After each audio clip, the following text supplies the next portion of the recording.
You're listening to Let's Get Surety. Let me hear your bonding talk with Kat Shamapande. Hey everyone, it's Kat Shamapande. Thanks so much for joining me for this episode of Let's Get Surety. I've got an exciting topic today to discuss. In this relationship-based industry, we're going to be talking about some of the relationships that make the industry work and the collaboration in those relationships. So we'll be talking about collaboration between the home office, field underwriting, and producers. To do that with us today, we've got Bob Bowman, Surety Underwriting Manager with Holmes Murphy. Hey, Bob, thanks for being on today. Thanks, Kat. We also have Justin Tomlin, Senior Vice President, Surety Manager with FNIC Group. Thanks for being on, Justin. Thanks for having me. And from EMC, we have with us Cory Hamling, Bond Director. Hey, Cory, thanks for being on. Thank you, Kat. And then also Rocky Pofahl, Assistant Vice President and Bond Underwriting Superintendent with EMC. Thanks for being on, Rocky. Thank you, Kat, and NASBP. Thanks for having us all. Well, we're so glad to have you guys all on with us today. And before we dive into the topic, I just want to learn a little bit more about each of you guys and how you got into the surety industry and the organizations you're with. Bob, can I start with you? Can you tell me a little bit about yourself and about Holmes Murphy? Yes. Yeah. Holmes Murphy's been focused on surety bonds for over 100 years, very much focused on the construction industry and other industries. Myself, I spent 20 years as an underwriter, both in the field and home office and branch management. And then 10 years ago, switched to the broker side of life. I'm fortunate to have great mentors around me and experience working in different parts of the country and some time overseas. And right now I focus on production as well as supporting our whole team of technical resources and manage a team of technical experts to support our clients and support the underwriting process. That's great. Thanks, Bob. Hey, Justin, how about you? Can you tell us a little bit about FNIC Group? Yeah, we're headquartered in Omaha. We've been around 110 years now, kind of like Bob, firm focused in the construction business. I've been in the business 18 years. I actually started in personal lines sitting next to the bond department and quickly got bored with personal lines. That's how I ended up in surety. So we've got offices sprinkled throughout Iowa, South Dakota, Illinois, and Colorado. That's great. Thanks. How about you, Cory? Can you tell us a little bit about yourself? Yeah, Kat. So I'm the bond director here at EMC. Started out 8 years ago as a trainee and kind of worked my way up from there. Prior to joining EMC, I was in commercial real estate. And so starting out of college, straight commission was a tough go for me. And so I was looking for some kind of stability. And my dad worked for an insurance company in Des Moines and recognized the profitability that a surety department has and kind of led me to look for jobs in surety. And EMC had a trainee position open, so that was perfect for someone who had no experience and a great team to learn from. So yeah, after 8 years, director, I oversee our operations in the upper Midwest and I handle our key agency partners. That's great, Cory. Thanks. Hey, Rocky, how about you? Can you tell us a little bit about yourself and then tell us about EMC? Sure. Thank you. Yeah, Rocky Pofahl. I handle the Midwest or the Western region for EMC, which includes Cory's region as well. I've been in the insurance or the surety business since 1989. So you're just starting out. Just starting out. Seen a lot of changes over the years. But so started in the home office for about 3 or 4 months and then moved out and started our Denver branch from scratch out there. And 4 years ago, our leader brought me into our corporate team. I'm still based out of Denver, but on the corporate team and the underwriting for the Western region. EMC has been around since 1911. We've been in the surety industry for 75 plus years. You know, we're one of the top 40 sureties in written premium. Last year, we were around just over 64.5 million of premium and on 13 straight years of growth and profitability. So we've got a great team of people like Cory spread throughout the country, and we're always looking for more business. Our typical accounts are typically $200 million of revenue and under. So just give you a little bit of flavor. Well, Rocky, since you're with the corporate office, I feel like that's a great place to start when we talk about the flow down of these relationships. Can you tell me a little bit about the culture that you guys experience at EMC and that we have in surety relating to home office, communicating and collaborating with field office? Sure, absolutely. We are really key on our culture. It's very important that we collaborate on it. Every week we meet with all of our directors, our corporate team, our home office team meets on a Teams call every Monday when we're not out traveling, meeting with agents. It's so vitally important that we act as one company, one unison voice out to our key partners like Bob and Justin, so that there's no miscommunication on what we're looking for and what they're looking for. So we rely heavily on our field teams like Cory. And Cory, from your angle, how do you see that collaboration between the field and home office? Yes. So, relationships are very important as an underwriter with your agents, but I think that the relationships from the field are just as important with your home office. Being able to know where your home office stands on things and, being on the same page is very important for us to deliver a product that's seamless to our agents. So, Rocky's an easy guy to get along with, and him and I, talk every day, and it just really we don't miss a beat when we have to talk about, home office versus field stuff. It's all the same for me. That's great. Justin and Bob, with your experience on the other side of Surety as producers in our space, how do you guys feel about that relationship in working with EMC and other Surety companies that you work with as well? Bob, do you want to go first? Sure.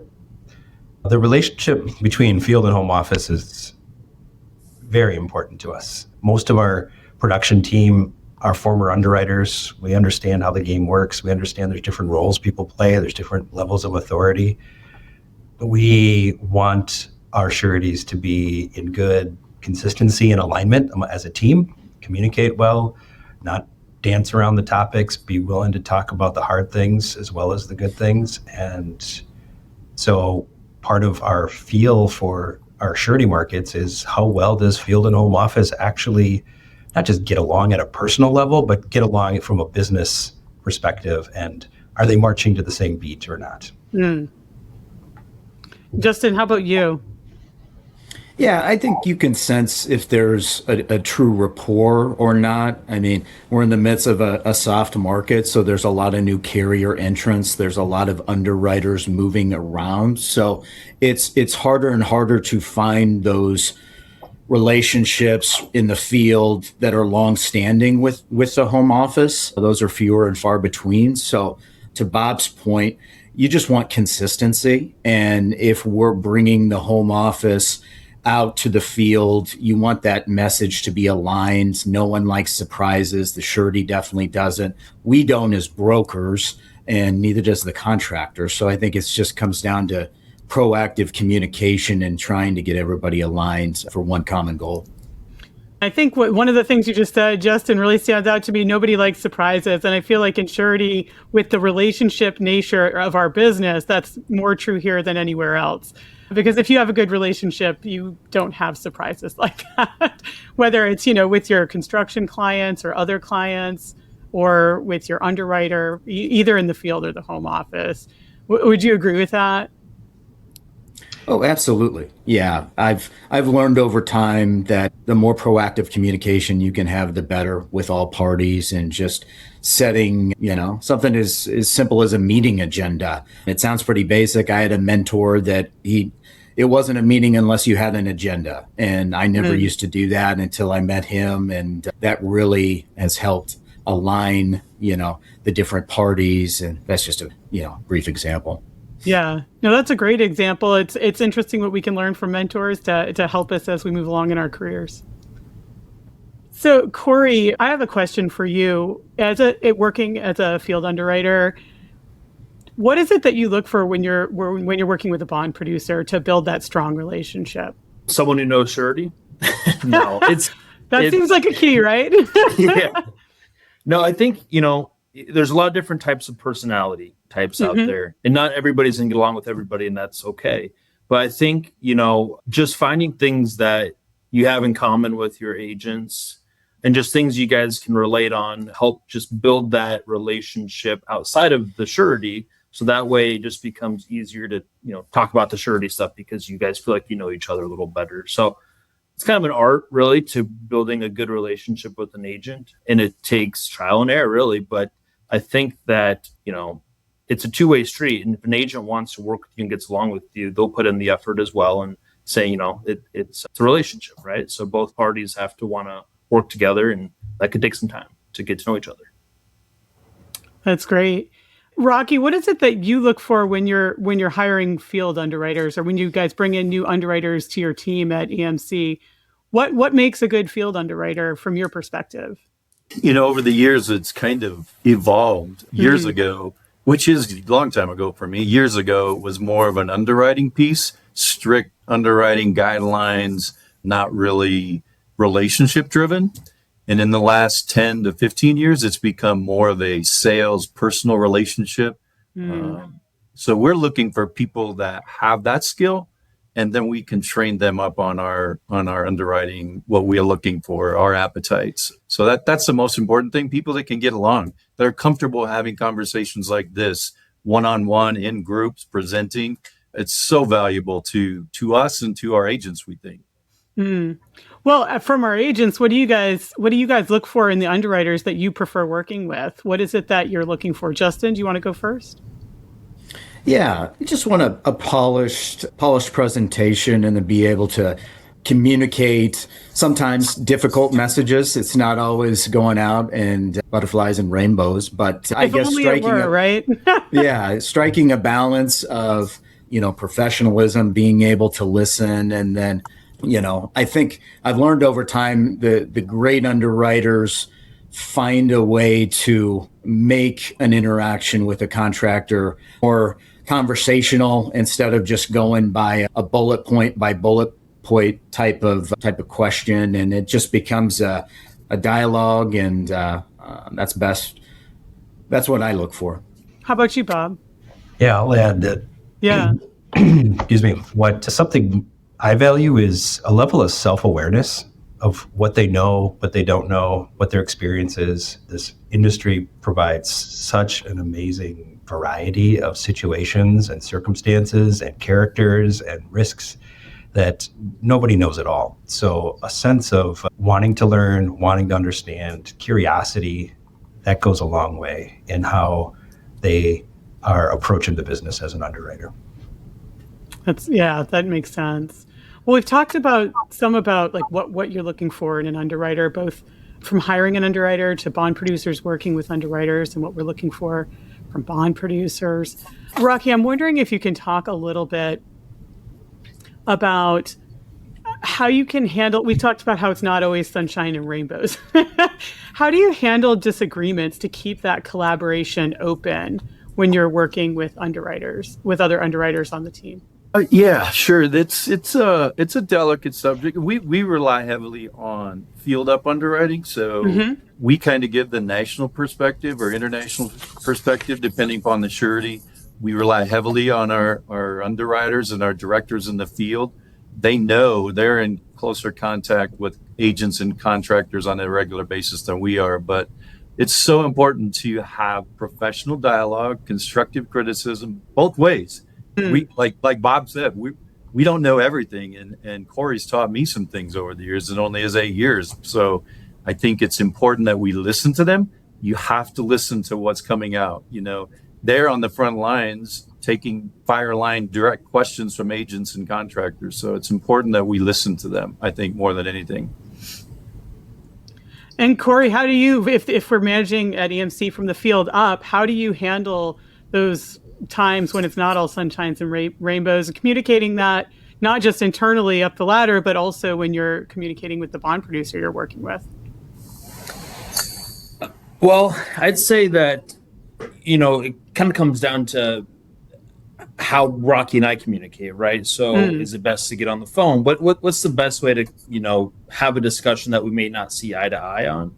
And that maybe I feel he doesn't have he didn't have the conversation I had with the agent, or maybe he can come to me, well, I talked to the other home office people and someone else brought this up. So we both have different views from other conversations we've had. So kind of making sure that everything's kind of laid out. We're all making a decision. At the end of the day, we all want to agree on the decision we're making. We don't want to have to an extent. You don't want to have someone hold something against one another. And for the most part, when you're working for an organization, how they're aligned on certain topics. That just happens naturally.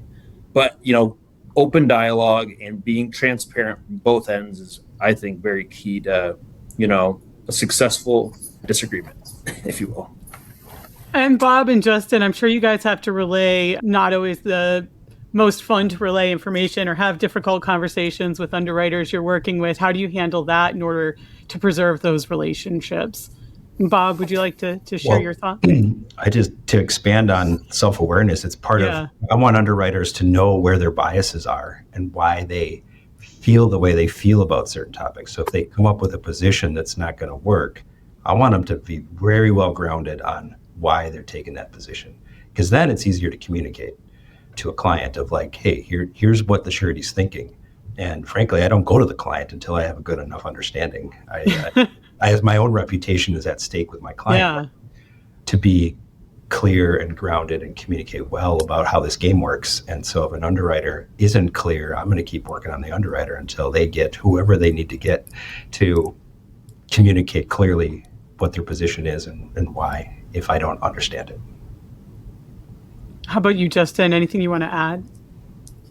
I just think it goes back to communicating the facts. They're not always great sometimes, and trying to ascertain the why behind maybe an adverse situation and getting out in front of that proactively, to Bob's point, and really just hopefully having somewhat of a plan and solution that you're delivering to the surety carrier before you deliver that news. And then on the flip side, as Bob alluded to, having that plan when you're going back to your principal with whatever the decision is. One thing I was thinking of, Rocky, when you mentioned that you're field led, was how important is that field intelligence when influencing like the home office's appetite or the strategy that you're putting into place? How important is that as part of that process? The field appetite or no, the field intelligence to influence the appetite. Oh, okay. Yeah. Oh, it's very important. And one thing to go back and sure. Yeah, go ahead. Some of the things that Bob and Justin were saying, I mean, we're all on the same team, right? We all want to be successful. We all want our contractors to be successful. We have to check our egos. You got to check them at the door. We want to do the best we can for our client, who ultimately is probably our contractor. So that was very important. And self-awareness, Bob said, is paramount. What we get from the field, they're there on a regular basis. They're dealing with Justin and Bob in the field constantly. So these guys know the marketplace better than we do. We're looking at it from a 50,000 foot or 10,000 foot level. So we need their expertise, both our team and the agency side, to give us a better perspective of what's really going on. Because sometimes you look at the numbers and you're like, this is never going to work. But at the end of the day, it works. It works because we're on one team underwriting with the agent, the contractor, and our field people. So that's such a great way to look at it, is all one team working together for the contractor clients. And that's how it can work really well when the field person is very dialed into their local market and the clients and the nuances of the clients and the marketplace. And then home office gets to play a role of seeing a bigger view, like Rocky said. And also it can represent the corporate trends and perspectives and experiences at a higher level, and working together, again, kind of not staying in their lanes, but knowing their respective responsibilities and their roles can actually help. And Justin, you made me think about underwriting meetings. That's where underwriting meetings go really great, where all underwriters have something to offer from their different perspectives.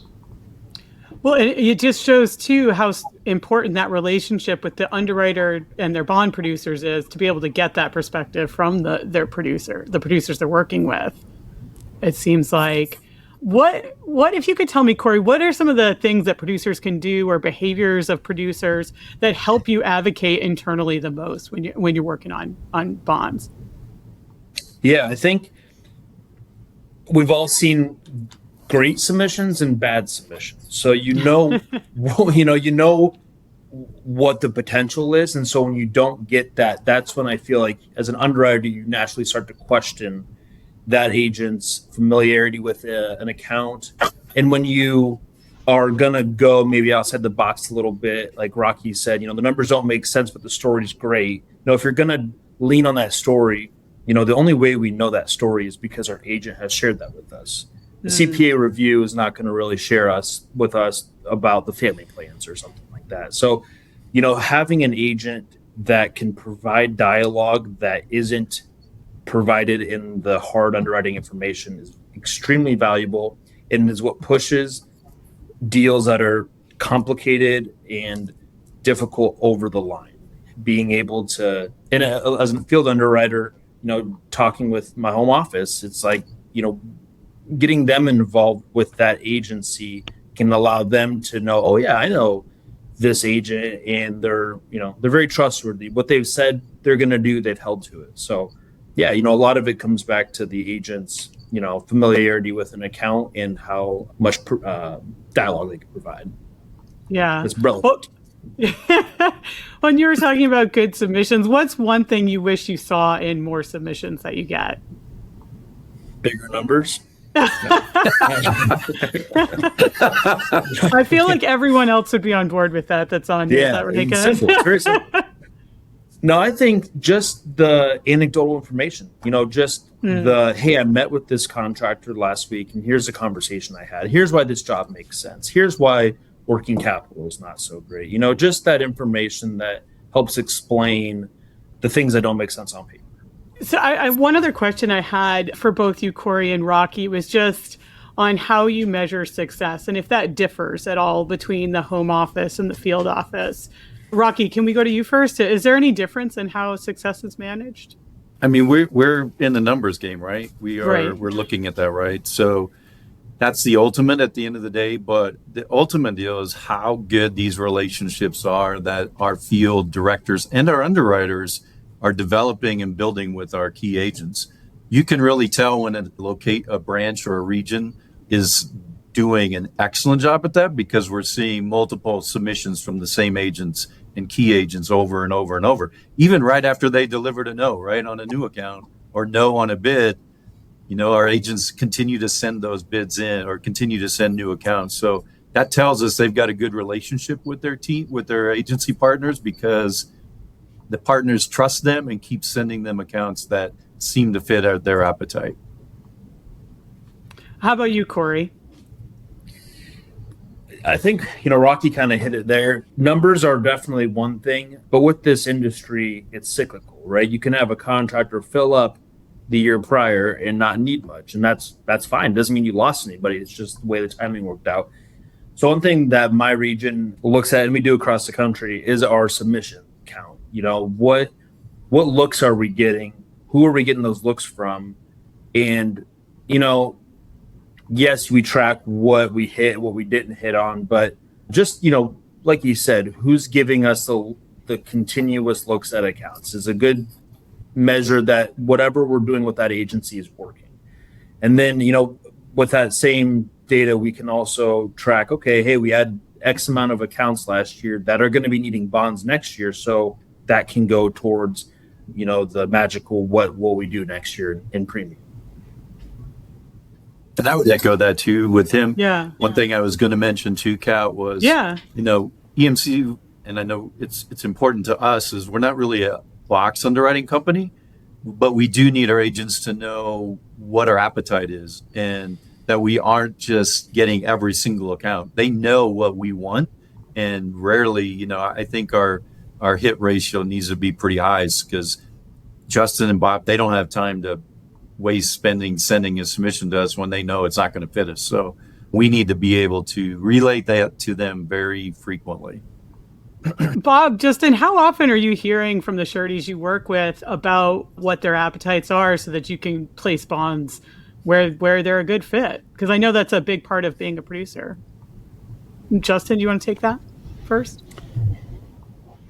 Probably not enough, Kat. That's a really good question. And Again, it goes back to that consistency topic where we just want solid results that we can try and anticipate from different regions with the same company. It gets very frustrating to hear about wins or declinations and with one carrier, that seemed to fit the same piece of business that I was trying to place or what have you. So especially with the underwriting movement that I alluded to earlier, I think, the movement, an underwriter could have a proficiency to want to working capital underwrite, where maybe the surety they joined is more of a net worth organization. And that's where I see the tug and the pull. And sometimes you don't see that rapport and it becomes quite noticeable. So I think more carriers probably need to be trumpeting that, Kat.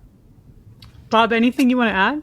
Yeah, I agree with you, Justin. And I think it's a challenge as we try to keep our 6 geographic offices that have surety personnel in them up to speed of the marketplace, and the reality that, like Justin was alluding to, one market will behave one way in one geography and a different way in another geography, despite how much attempts there are for consistency amongst the carriers. It's not consistent coast to coast. So there is an element of a challenge there in how to keep the team informed. In fact, it's confusing at times because they'll be like, wow, that market doesn't do anything for us. And other markets will rave about it. And it's just part of that whole relationship and the personality side of this business that's still very real. Yeah, it really is a relationship and personality-driven industry, isn't it? I wanted to ask you guys one more question. I know, Cory, you mentioned bigger numbers and wanting to see bigger numbers on those submissions. And we've all kind of seen with, inflation and construction prices going up, we are starting to see some of those bigger numbers and more complex projects coming through. So as contractors are growing larger and more complex, do you think that the collaboration that's happening now between producers and home office and field underwriters, do you think that's going to need to evolve as we look into the future, or do you think there's room for growth there? Rocky, do you want to take that first?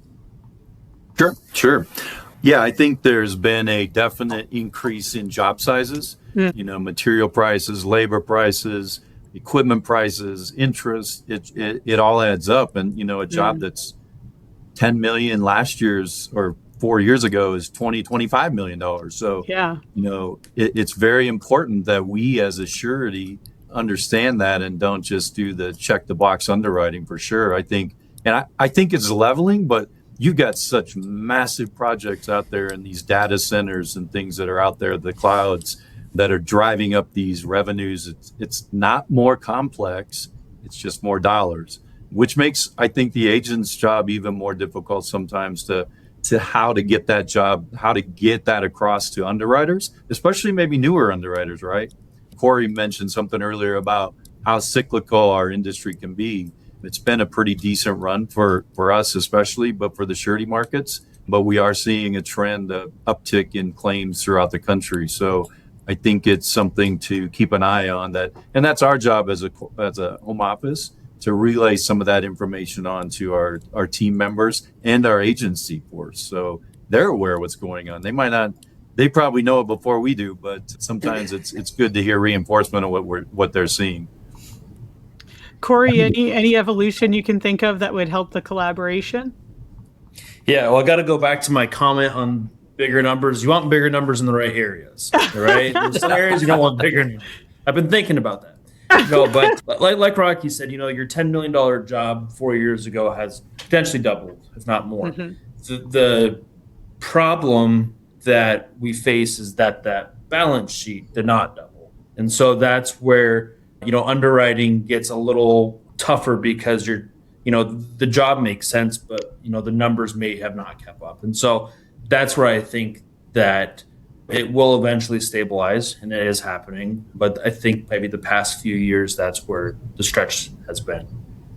I don't know if I answered your question even, but I think so. Yeah, Justin, Bob, any evolution from the producer side and what producers can do? I can't resist wanting to riff on Cory's comment about bigger numbers. Our industry, talk about bigger numbers. You look at the premium growth in our industry; it's amazing how much more premiums flowing through the books of sureties. And that's a challenge. How do you keep your culture? How do you keep your communication strong? How do you manage the growth with labor challenges that most sureties talk about? And I think that's front and center. And even if there is some movement in the loss ratio, it still is an incredibly profitable industry. And That's a good point, Bob. Yeah. And the communication challenge, I think, is just how do you convey, how does a surety want to be? Where do they want to go? What's the vision during this time? And including how are you going to deal with larger bonding requests? Because that's just the reality we're dealing with is bigger backlogs, bigger bond requests, and maybe balance sheets that don't move at the same pace as the opportunities. Justin, did you want to add anything there as well?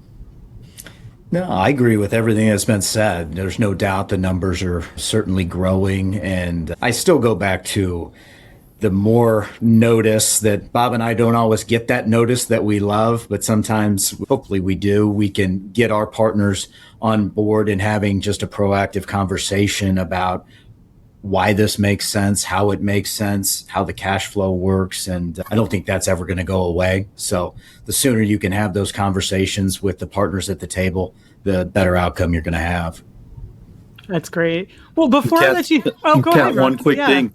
From an evolving as an industry, I think younger producers coming into the business and surety underwriters, younger ones, they need to rely heavily and lean into a Bob and a Justin that's got tremendous amount of knowledge that they can pass on to them, and rely on the NASBP schools, right? That teach them the things to look for. Sometimes and I don't mean it as a criticism overall, but they want to get a shortcut or they want to get ahead quicker. That doesn't always work in surety and in production. So it's very vital that we pass along all this knowledge and information we have to evolve our industry. That is such a key point, and there's such a change in the workforce going on right now, and not just in surety, in every space. So passing on that institutional knowledge and knowledge of surety is paramount. That's such a great point. And it brings up to me also, like, if you're out there, you're listening to this episode, you're thinking about what you're going to do when you graduate from college, or you want to make a career change, why should they think about getting into surety? Bob, do you want to take that first? Why should someone consider getting in the surety industry?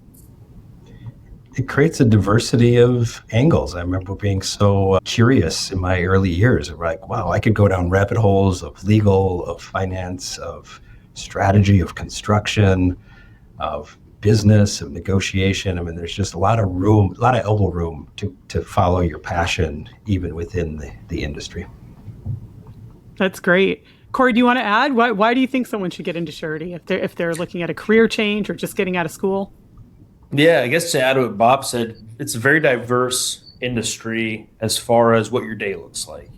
You've got the underwriting side of things, which is important, but you've got if you're into marketing or into more of the networking type of things, that's very important for this industry. So it's not just sitting at a desk all day and crunching numbers. You get the meetings, the events, but then you also get the not downtime, but office time where you can, fulfill your financial analyst desires and the number side of things. So that's what I really like about this career is, and it keeps every day is not the same. And so you just really don't know what you're going to walk into for the most part. And it keeps you on your toes. And I think that's what keeps a lot of people in this industry for so long. That's a good point. Justin, do you want to add anything? What brought you to surety, or what should bring someone else into the surety industry? It's just a really unique niche where I think a lot of people don't know the merits of our product, and we're trying better as an industry to highlight those. But it's very rewarding to be a very small part of unique projects. And, to the other points, very few days are ever the same.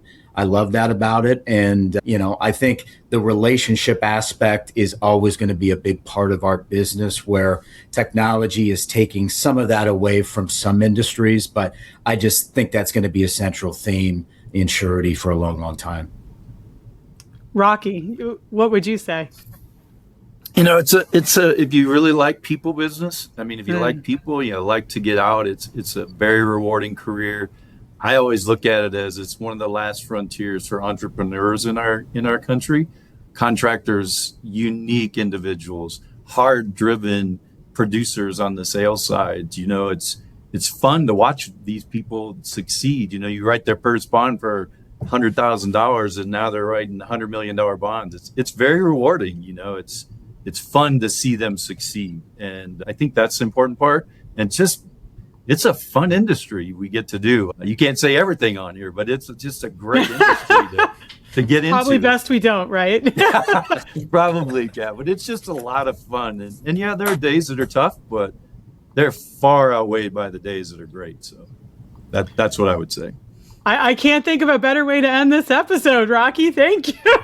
And thank you guys all for being on with us today. Hopefully we can get you back again sometime to talk about some other issues in the surety industry.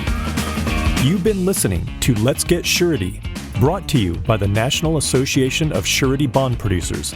For more information about the NASBP and its members, visit nasbp.org.